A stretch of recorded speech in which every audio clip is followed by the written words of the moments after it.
Hi guys, तर तुम्ही बघू शकता मी जस्ट रेडी झाली आहे. त्याआधी मी तुम्हाला दाखवते माझा गौरीचा लूक. खरं खरं तर ना गाईज, मला यावेळी मराठमोळा लूक करायचा होता आणि तो मी करण्याचा प्रयत्न केला आहे. सो कशी दिसत आहे कमेंट करून नक्की सांगा. त्यानंतर गेलो आम्ही आमच्या इथे मंडळाच्या आरतीला.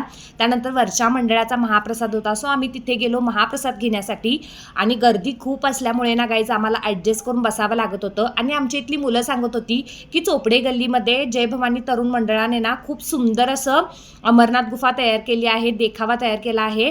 सो आम्हाला वाटलं असेल एवढं सिंपल साधं, पण गाईज तिथं गेल्यानंतर जे आम्ही बघितलं ना, गर्दी बघितल्यानंतरच कळाली खरं काहीतरी स्पेशल असावं.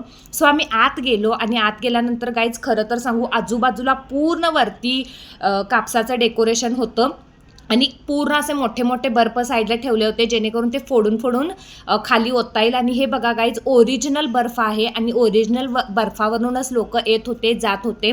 खरं तर गाईज खूप सुंदर बनवलं होतं त्या मंडळाने. खरं तर त्यांचे आभार मानले पाहिजेत, कारण असेच प्रयोग ना लोकांना बघायला आवडतात. आणि एंडला गाईज हे बघा, बर्फाचा शिवलिंग, त्यावरती इतकं छान असं त्रिशूल वगैरे केलं होतं, तिथं असं वेगळंच डेकोरेशन केलं होतं.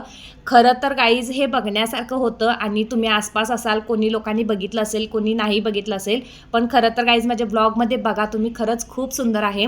थँक्यू सो मच त्या मंडळाला. आणि आम्ही आता घरी निघणार आहोत. सो आजचा ब्लॉग कसा वाटला कमेंट करून नक्की सांगा. Bye bye guys.